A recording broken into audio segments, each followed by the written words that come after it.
Hello everyone, welcome to our YouTube channel, The Legal Playbook. Today we are going to start the lecture series of the Trade Unions Act 1926 का जो multiple choice questions है हम answer के साथ cover करेंगे। तो MCQs देखेंगे कि कौन कौन से एमसीक्यूज यहाँ पे आ सकते हैं एग्ज़ाम में। ओके, तो लेट्स स्टार्ट। यहाँ पे जो सबसे पहले है तो यहाँ पे सबसे पहले कौन सा है, तो यहाँ पे जो है एमसीक्यू ऑन दी सेक्शन 1 देखेंगे, हम सेक्शन वाइज देखेंगे। तो जो ट्रेड यूनियन एक्ट है उसके ऊपर, उसमें जो है what is the short title of the act, act का शॉर्ट टाइटल क्या है, that governs the trade union act in India. कौन सा जो एक्ट है यहाँ पे गवर्न करता है, जो नीचे दिए गए हैं उसमें से फर्स्ट है labour welfare act 1926, the trade union act 1926 and Industrial Dispute Act 1926 and Workmen Compensation Act 1926। तो ये यहाँ पे आएगा यहाँ पे जो आएगा आंसर वो है द ट्रेड यूनियन एक्ट 1926 आएगा, जो ये है शॉर्ट टाइटल वो आएगा। उसके बाद है करेक्ट आंसर बी है। ओके, उसके बाद जो है to which region Does the Trade Union Act 1926 apply? To which region जो ट्रेड यूनियन एक्ट है वो अप्लाई होता है, सेक्शन 1 क्लॉज 2 में ये दिया गया है। सेक्शन 1 क्लॉज 2 में जो प्रोविजन है यहाँ पे वो दिया गया है, it extend to whole of India, यहाँ पे एक्सटेंड आएगा।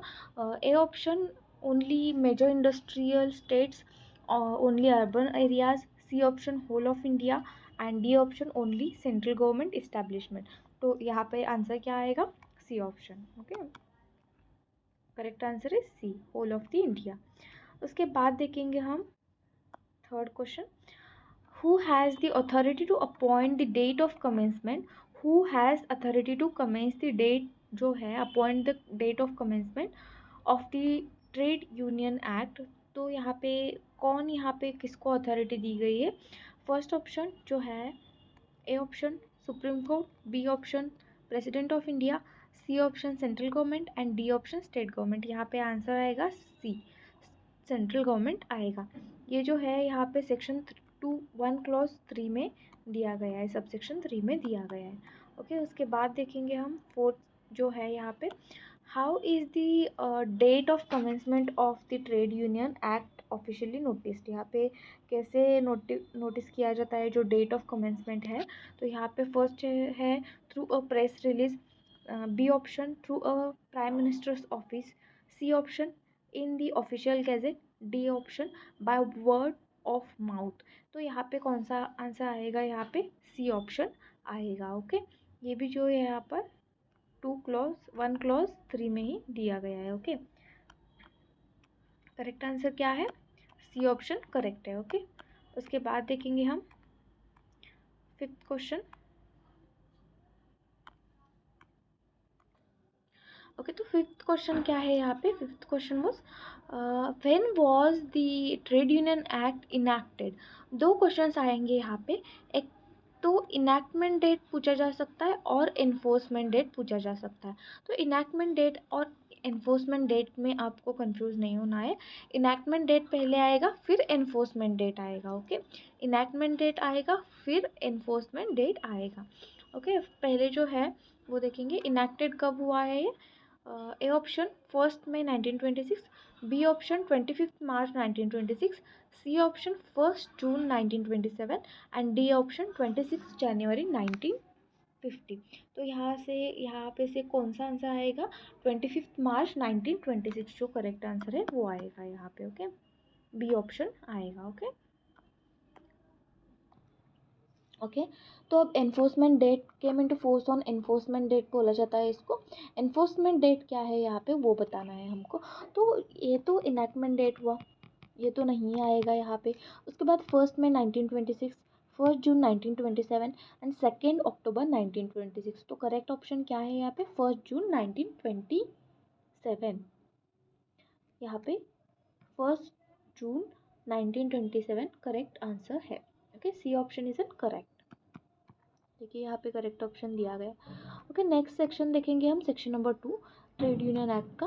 तो ओके ओके। तो अप्रोप्रिएट गवर्नमेंट पे देखेंगे। तो अप्रोप्रिएट गवर्नमेंट को हम अगर सेक्शन बोले तो सेक्शन नंबर 2 ही, स्पेसिफिक जो क्लॉज है यहाँ पे नहीं दिया है। When does the central government become the appropriate government, अब सेंट्रल गवर्नमेंट कब अप्रोप्रिएट गवर्नमेंट बनेगी, okay, under trade union act, okay, when the trade union is for the government employees only, B option when the trade union operates in more than one state, C option when the trade union is unregistered, and D option when the trade union is an private industries only। तो यहाँ पे जो है one state के लिए होगा तो यहाँ पे जो है स्टेट गवर्नमेंट आएगा। अगर मोर देन वन स्टेट है तो ऑब्वियसली यहाँ पे कौन आएगा, यहाँ पे सेंट्रल गवर्नमेंट आएगा। तो करेक्ट ऑप्शन क्या होगा यहाँ पे,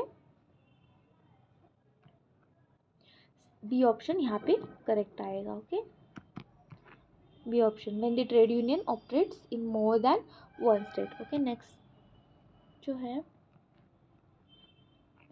तो question, what does the term of executive refers under the section 2A, executive refer under section 2A, आपको सेक्शन याद रखना है। 2A में जो एग्जीक्यूटिव है तो इसका मतलब क्या हुआ, only the president of union, मतलब सेंटर का जो है प्रेसिडेंट आएगा इसमें सिर्फ। बी ऑप्शन क्या है, B option all members of the union, C option managing body of the trade union, and D option officials जो गवर्नमेंट के ऑफिशियल सुपरवाइजिंग द यूनियन जो होते हैं वो आएंगे। तो करेक्ट ऑप्शन क्या आएगा यहाँ, जो करेक्ट ऑप्शन है जो मैनेजिंग बॉडी एग्जीक्यूटिव मतलब क्या आएगा, हम किसी भी नाम से पुकारे तो यहाँ पे जो भी है एग्जीक्यूटिव बॉडी में हमने डेफिनेशन क्या देखा था, the main managing body of the trade union, by any name we can call it, okay. हमने किसी भी नाम से उसको कॉल किया है उसका मतलब नहीं है, जो मेन बॉडी है यहाँ पे मैनेज करती है उसको हम क्या बोलेंगे, यहाँ पे एग्जीक्यूटिव बोलेंगे। सेक्शन 2 क्लॉज ए में यहाँ पे डेफिनेशन दी गई है, ओके। तो करेक्ट ऑप्शन क्या आएगा, सी ऑप्शन करेक्ट आएगा। उसके बाद जो है ऑफिस बेयरर, ऑफिस बेयरर क्या है, तो who among the following is not consider the office bearer, तो सेक्शन 2 क्लॉज बी में ऑफिस बेयरर की डेफिनेशन दी गई है। तो सेक्रेटरी आएंगे, ट्रेजर आएंगे, ऑडिटर एंड प्रेसिडेंट, यहाँ पे सॉरी, तो यहाँ पे मेन जो है ऑडिटर, यहाँ पे क्या होगा, एक्सेप्ट ऑडिटर बोला है इन्होंने यहाँ पे, बट नॉट ऑडिटर, ओके। जो प्रेसिडेंट है, सेक्रेटरी है, ट्रेजर है, यहाँ पे ऑफिस बेयरर है, और auditor is not included under the definition of office bearer. तो ऑफिस बेयरर की डेफिनेशन किस सेक्शन में, 2 क्लॉज बी में ऑफिस बेयरर की डेफिनेशन है, ओके। नेक्स्ट जो है okay, prescribe means what, prescribed is defined under section 2 clause C में डिफाइंड है। तो prescribe means what, A option as told by the trade union members as mention by the Indian constitution, C option as provided in regulation made under this act, and D option जो है यहाँ पे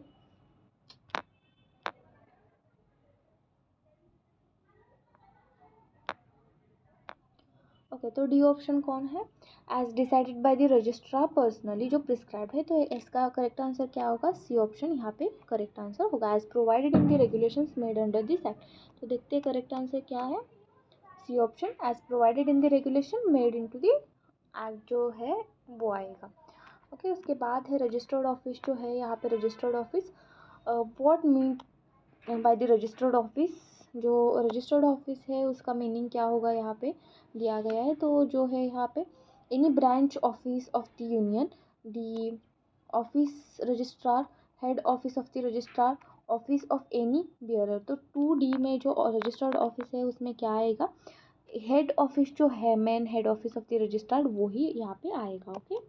उसके बाद registered trade union जो है यहाँ पे, trade union is called as an registered trade union only if a trade union is called as a registered trade union, हम कब बोल सकते हैं यहाँ पे, if registered with the labor commissioner, b option it is registered under trade union act 1926, it has over the 100 members, it follows the government rules। यहाँ पे correct answer क्या आएगा, बी ऑप्शन करेक्ट आएगा, okay, B option, it is registered under the trade union act 1926। Okay, तो registrar 7 जो है यहाँ पे रजिस्ट्रार बोला है, who appoints the registrar of the trade union, तो कौन अपॉइंट करेगा यहाँ पे registrar of the trade union को। तो सबसे पहले है A option the supreme court, B option president, C option appropriate government and D option जो है executive of the trade union. तो यहाँ पे करेक्ट आंसर जो है सी आएगा, अप्रोप्रिएट गवर्नमेंट। ओके, रजिस्ट्रार की डेफिनेशन किस सेक्शन में दी गई है, रजिस्ट्रार की डेफिनेशन सेक्शन 2 क्लॉज एफ में रजिस्ट्रार की डेफिनेशन मेंशन की गई है। ओके,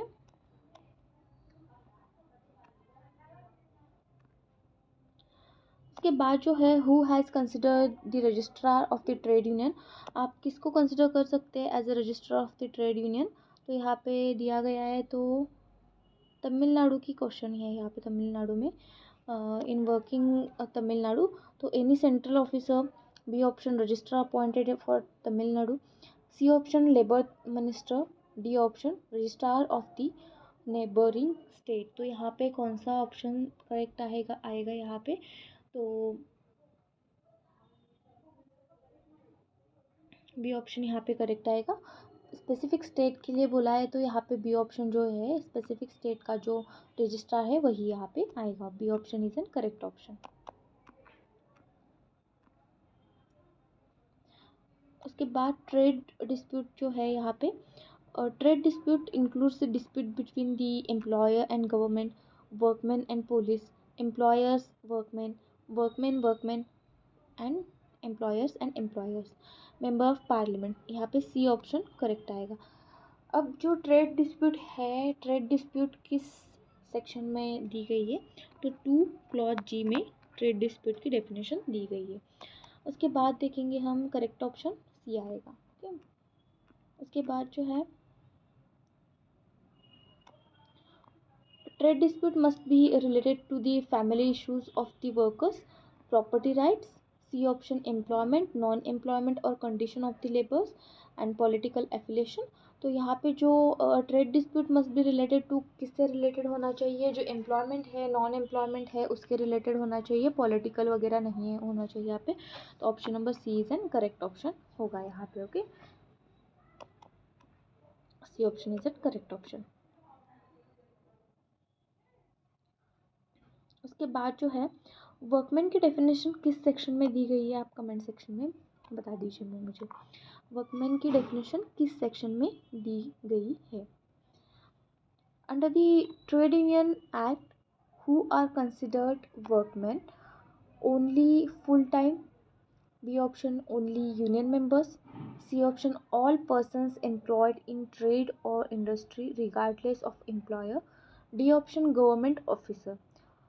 यहाँ पे करेक्ट ऑप्शन जो है यहाँ पे सी जो है, all persons employed in the trade industry regardless of the employer, यहाँ पे सी ऑप्शन करेक्ट आएगा। ओके, तो next question,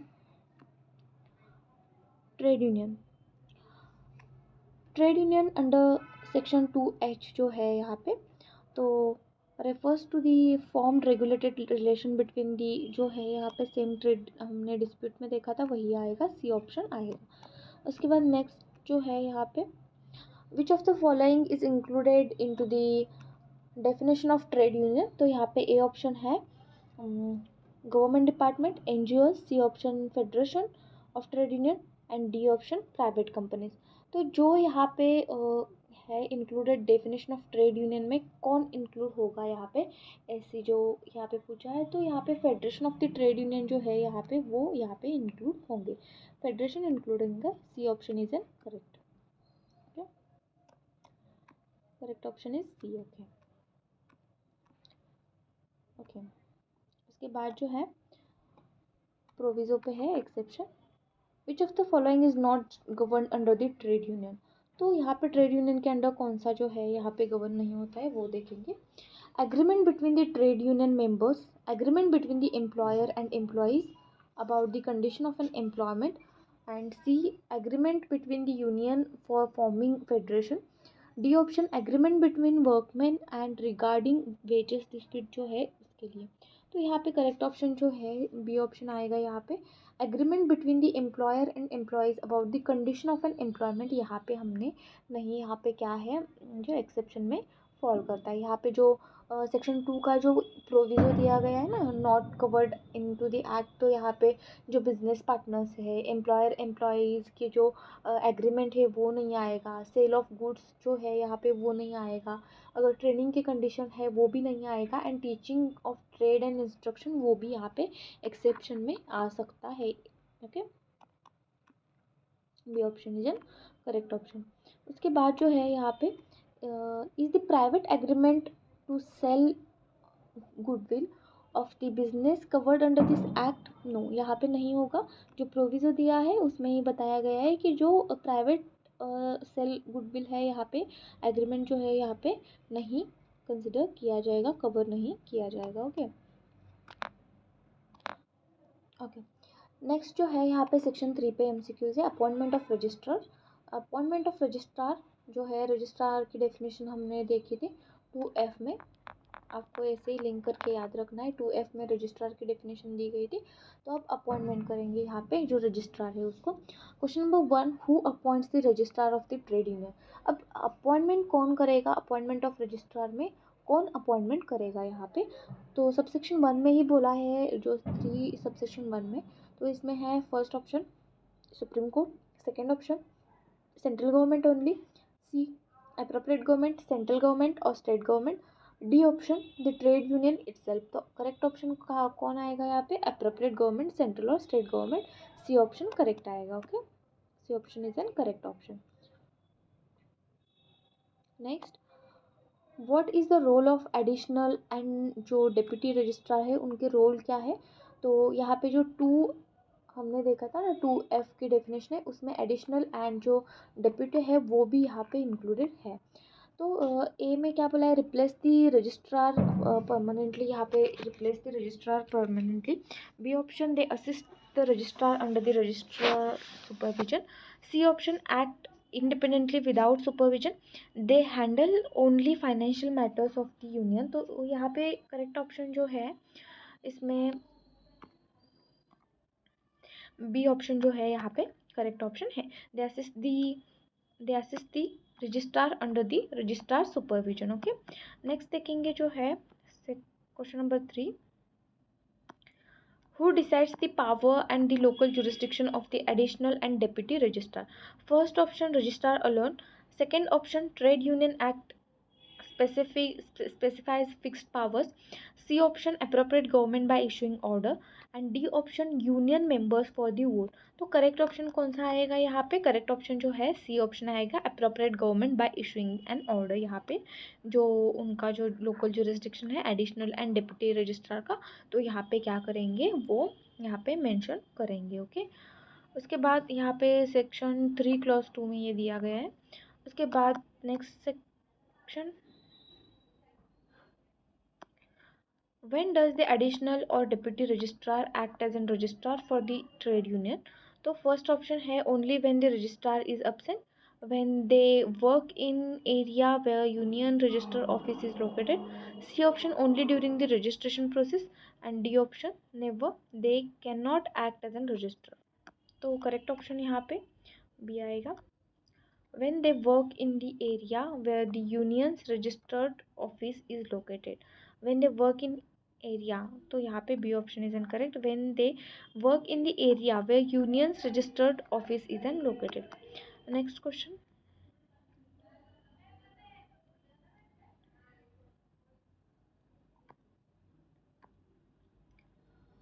okay, can there be more than one additional or deputy registrar हो सकते हैं। First option no, only one is allowed, यहाँ पे specifically no बोला है।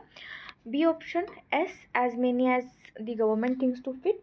उसके बाद बोला है ओनली 2 बोला है यहाँ पे, जो ओनली 2 है। उसके बाद जो है depends on the size of the trade union. तो यहाँ पे कौन सा option, yes as may be government thinks to fit, यहाँ पे जो है बी ऑप्शन करेक्ट आएगा। Okay, B option is an correct option. उसके बाद हम देखेंगे number of members required to apply the registration of trade union, तो कितने नंबर ऑफ मेंबर्स यहाँ पे ज़रूरत है to require to apply the registration of the trade union. तो अब रजिस्ट्रेशन ऑफ ट्रेड यूनियन की प्रोसीजर जो है यहाँ पे स्टार्ट हो गई है, सेक्शन नंबर 4 जो है यहाँ पे। तो नंबर कितना होगा यहाँ पे जो है 7 और मोर मेंबर्स बेसिकली होते हैं सेक्शन नंबर 4 में। तो sorry, section number 4, what is the minimum number of members required to apply for the registration of the trade union under this act। तो यहाँ पे A 5, B option 7, C option 10 and D option 15। तो correct option कौन सा आएगा? B option is an correct option, 7 और मोर members. Okay, उसके बाद नेक्स्ट क्वेश्चन है how members apply for registration, how members are apply for the registration। Okay, how can members apply for the registration of the trade union? A option by paying fees for the registrar only, B option subscribing their name to rules of the trade union and complying with the provision जैसे दिया है, C option submitting the petition to Supreme Court, D option by holding a general meeting। तो correct ऑप्शन क्या आएगा? B option is an correct option. Next question, okay, validity of application despite change in the membership before the registration। Question number 3, if the some applicants cease to members, अगर किसी ने यहाँ पे अगर सम एप्लीकेंट्स को क्या हुआ है, सीज किया गया है और डिसोसिएट किया गया है themselves from the application after applying but before registration, what happens to application? Application के साथ क्या होगा ऐसे बोला है। तो A option application automatically becomes invalid, B option application is considered withdrawn, C option application is not deemed invalid provided number of such members does not exceed half of the total applicants. D option जो है यहाँ पे applicant must be resubmitted with the new. यहाँ पे C option आएगा क्योंकि क्या बोला है, सिंपल इतना है, सम एप्लीकेंट सीज हुए हैं आफ्टर रजिस्ट्रेशन प्रोसीजर को आपने अप्लाई किया है। तो यहाँ पे 7 और मोर मेंबर्स जो 4 क्लॉज 1 में दिए गए थे, तो वो यहाँ पे क्या हो गए, उन्होंने विड्रॉ किया, बाद में विड्रॉ किया और सीज किया। तो यहाँ पे आपका एप्लीकेशन यहाँ पे सीज नहीं होगा, यहाँ पे क्या होगा, application is not deemed invalid, invalid deem नहीं करेंगे, यहाँ पे वैलिड है ऐसे ही कंसिडर करेंगे। Okay, C option is an correct option. उसके बाद हमारा जो लास्ट है, maximum number of members who can dissociate it without invalidating the application। what is the maximum number of applicant who can seize the member or dissociate themselves from the application without invalidate? A option applicants, all applicants, B option more than half of the total applicants, half or less of the total applicants। तो correct option कौन सा आएगा? B option is an correct option। Sorry, यहाँ पे B option नहीं आएगा, more than half नहीं आएंगे, लेस देन हाफ आएंगे, हाफ और लेस देन, हाफ और लेस देन आएंगे, सॉरी माय मिस्टेक। यहाँ पे C option is an correct option, याद रखिए, C option is an correct option यहाँ पे। ओके, तो नेक्स्ट जो है लास्ट वन इज है form of association from the application. तो how can applicant dissociate themselves from the trade union registration application? First one is by verbally informing the registrar, B option by giving the notice in writing to the registrar, C option by sending an email to trade union members, D option by informing the members during the meeting। तो dissociate from the application, जो dissociate हो रहे हैं तो application किसको देंगे? Okay, तो यहाँ पे ये बोला है by verbally informing the registrar, by giving notice in writing to registrar, by sending an email to the registrar, जो भी है यहाँ पे सेंडिंग ईमेल कर रहे हैं, by informing the members during the meeting. तो यहाँ पे करेक्ट ऑप्शन कौन सा आएगा? यहाँ पे करेक्ट ऑप्शन जो है रजिस्ट्रार को नोटिस देना है in the writing, B option is an correct option. Okay, तो जो नेक्स्ट सेक्शंस है हम अगली वीडियो में कवर करेंगे। Thank you.